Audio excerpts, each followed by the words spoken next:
Hey guys, welcome to the video. Reason 11 has been released. I've installed it on my computer.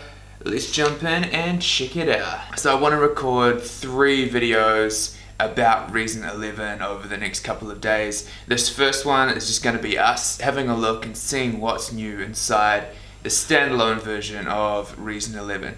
Second video I want to do is going to be looking at how the new rack device works as a VST inside another DAW, specifically Ableton. And then the third video I want to get into all of the new effects and stuff that are included in the Reason 11 suite, including the new Scenic hybrid instrument that I'm very intrigued to check out. Before we get into this quick overview of Reason 11 standalone though, I think it's interesting to have a look at the updated Reason Studios website. There's been a lot of talk in the comments leading up to this official release that Reason Studios are going to be discontinuing the standalone version, or that's not their main focus anymore. And whether or not they keep Reason 11 as a standalone version or keep Reason as a standalone version going forward, I don't know, but check this out. This is their Reason Studios website. Reason 11 is here, cool. What do we see on the image? We see Ableton and the Reason rack with their new instrument on it. Okay, scroll down. They've got their new instrument. Oh, that's the whole home page. We don't see any of the Reason sequencer or standalone app anywhere. So let's click on Reason. See what we've got. Here. Alright, make music the way you want. Reason the rack plugin. Again, I'm seeing every DAW other than standalone Reason here. Instruments and effects, they're highlighting the fact that they've got over 70 plus devices. Sound of creative freedom, everything that is in Reason.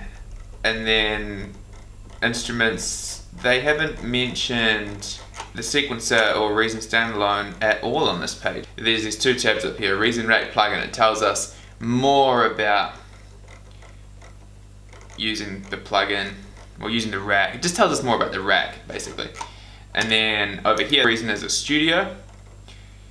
This is the only page on the entire Reason Studios website that shows us the standalone version of Reason. We scroll down, Reason as a studio. The first thing they show us is the rack. We scroll down more. There's this tiny little window here which is sequencing. And then we can click over and see their comping, like the mixing, a little bit of audio editing, sampling, blocks, recs.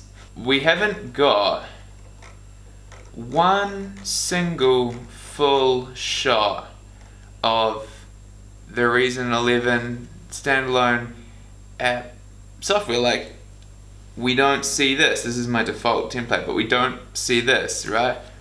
The only thing we get is this kind of blacked out version where it highlights the rack, and we've got to click on these other little bits to see a tiny extract of the sequencer or the browser or the mixer. And then when we click on compare editions, which is the final page, Reason 11, we don't see anything about the standalone version at all. So I don't know, maybe I'm being too much of a conspiracy theorist here, but I just thought it was interesting that when I looked at the new Reason Studios updated site, literally the only bit that we can see about Reason as a standalone DAW is hidden away after we click on flashing red lights or down here in this sequencing call out window. So let's talk about what is new in Reason 11 from the standalone perspective. If we click over on tutorial here, we can go new in Reason 11, and that gives us a list of stuff to look at. Cool. As you can see, it's not a very long list, but whatever. The new devices that come in the standalone version of Reason are the Quartet Chorus Ensemble, the sweeper modulation effect, and the 3 different effects from the master bus. I'll go into these in a little more detail when I do a video about the effects, but that's essentially the only new content that has been added to Reason 11. The workflow and technical improvements. So we've got resizing, improved zoom, curved automation.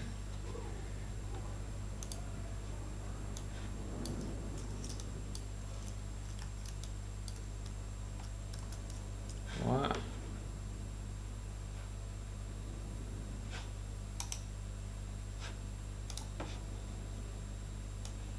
Wait a second. Are you telling me that I cannot make an automation curve for the fade-in of the audio? What the heck? Okay, alright, so they add curved automation and they add crossfades. Let's try crossfades. Select 2 clips, crossfade. How do you do this? Overlap 2 audio clips and either choose cross. Okay. Overlap.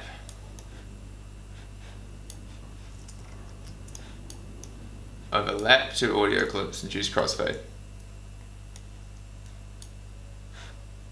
Or press the X key. I think I have X set up as something.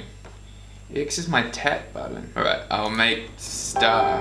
I'll make star my tap button. So now if okay, now I can get a crossfade.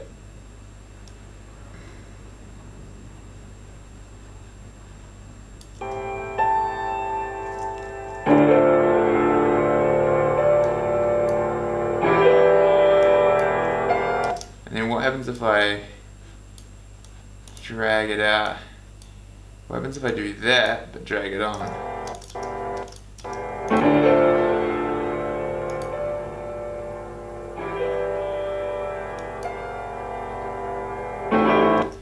It's actually really hard to grab that edge. Oh my gosh. Wait, what? Can you do it? I'm struggling here. Okay, where was the mouse? There. Okay, it's easy to grab there.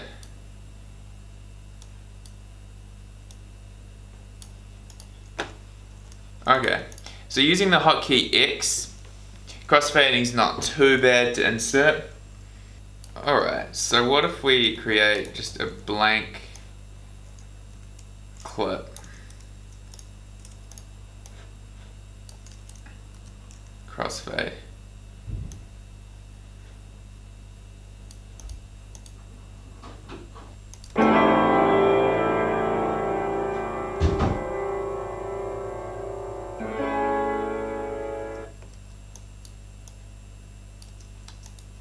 Okay, so what I'm learning here is that even though Reason has now got curved automation, it doesn't have curved automation on the fade in or outs at all, which is really annoying. But you can kind of hack it if you draw an empty clip over top of your other clip and then put a crossfade on that and then drag the crossfade out like that. However, you may then also have noticed the problem that you only get this one type of curve, which at that point you may as well just automate the volume fader. Let's test out this curved automation. So we've got that there. You may as well just automate the volume fader and do that. The reason I don't like automating the volume fader though, personally in Reason when I'm mixing, is because I prefer not to have any volume adjustments on the mixer. That way I can make any mix changes and have those separate from any volume automation I've done. I don't know. To me so far, testing out this crossfade situation and the fact that there's no automation curve on this part of the clip, this just feels really clunky and poorly implemented. The improved zoom. Okay, so one thing that I noticed with the improved zoom when I was testing it out in the beta, personally I think when they add tracks that are too small, I think they should have stayed about the size that they were before, but if I have these tracks at a separate size, it kind of all just gets them going together. Also, there doesn't appear to be a way for me to like lock them all back to a standard height, which is a little bit annoying, but the fact that we do have improved zoom is super dope. Let's test out this new pencil tool mode. So up here you can go and you can change it to draw multiple notes. Personally, I think that is the most inefficient way of doing it. What you want to do when you're using this pencil tool, which is an efficient way of doing it, what you do want to do when you're using the pencil tool is hold down Alt, and that will switch it automatically to the draw multiple notes tool. I'm so confused. When did our tempo become 32?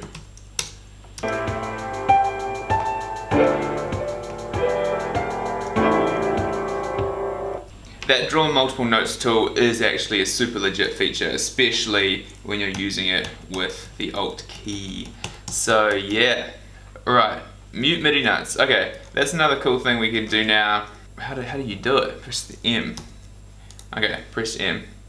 We can mute certain MIDI notes. Say we wanted to trial a hi-hat there instead.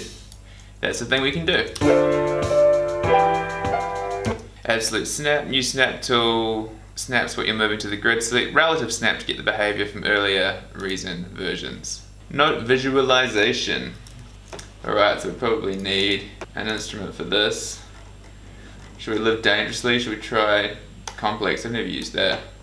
I was going to use scenic, but we'll save that for the other video. I don't know what the heck this has got in it. Fun.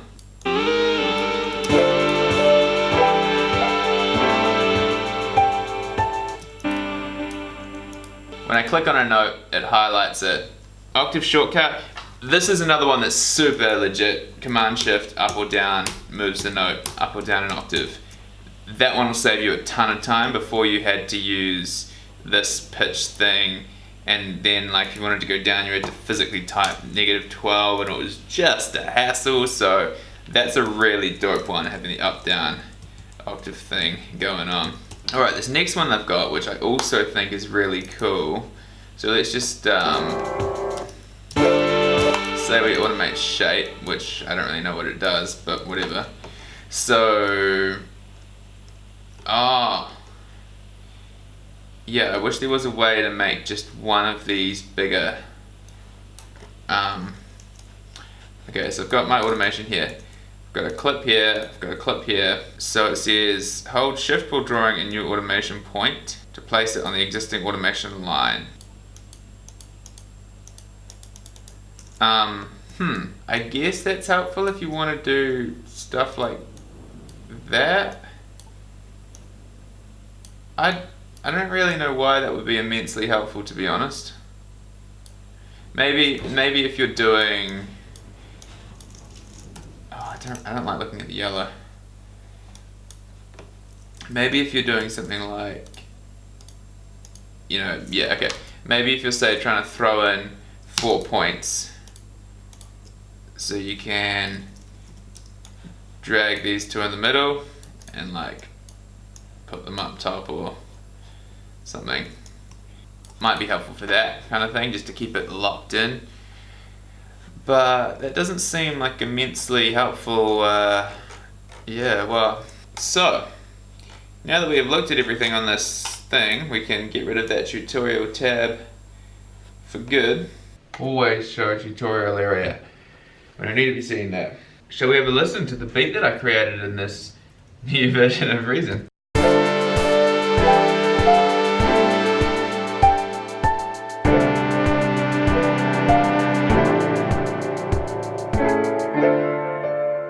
I don't know if you noticed, but that was absolutely trash, which, to be honest, kind of sums up how I feel about this update from the standalone version, with the exception of 2 implementations that I think are really, really valuable and will do a lot to speed up usability, and that is shift up or down an octave with command shift up or down. That's super useful. And then when you've got the pencil tool selected, to hold down Alt and draw a lot. That again is also super useful. With the exception of those 2 functionalities, I feel like every single other usability thing that Reason Studios have added into Reason 11 is really clunky and really poorly optimized. That crossfade thing works, but I don't know, it doesn't feel super intuitive to use, and you barely have any control over what you can do with it. And the fact that you can't put a curve on the fade of the clip, to me just feels like they've done a half-assed job. If you can put a curve on automation, you should be able to put a curve on the fade in or fade out of an audio clip. And I think it just goes to show, with what I was mentioning about the fact that there is virtually nothing about the standalone version of Reason on the new Reason Studio site, that this seems to be where they're going now. I think, you know, a lot of people were saying in the comments of the other videos that I made leading up to this, that the writing was on the wall for Reason, that Reason Studios was basically going to be ditching Reason as a standalone plugin or barely supporting it, and I fully can see that now. Like, using Reason 11 now that it has been released with these updated features, quite frankly, they suck. Like, they're so poorly optimized, it's not funny at all when you've been using anything that's got better functionality in this regard. Like, I've been using Ableton, and the 2 that are helpful, you know, they don't pull enough weight. If you haven't upgraded to Reason yet and you're not sure whether it's something you want to spend your money on, make sure you check out my last video about whether you should get Reason. I suggested some Waves plugins that I really enjoy using that I think would possibly be a better investment for people who are trying to speed up their workflow and their process. And in the pinned comment of that video, I've been collecting everybody's suggestions for plugins that they've found really beneficial as well. So this was just a quick video going over the new features, usability features in Reason 11. I'm going to make another video going over using the rack in another DAW and some of my thoughts on that. And I'm going to make another video going over all of the new effects in Reason 11, effects and instruments. So if you don't want to miss those, make sure you're subscribed to the channel, give this video a like, and leave me a comment about your thoughts on Reason 11 now that it has actually been released. Are you disappointed? Is it exactly what you expected? To be honest, I'm a little disappointed. I hadn't tested some of these features really in the beta, so to see them be this clunky with the actual release is just, I don't know, I don't feel good about it. Especially when I scroll over and see that there's nothing at all about the standalone app on the website. That was just a quick video. I will catch you guys in the next video where we have a look at the rack inside Ableton.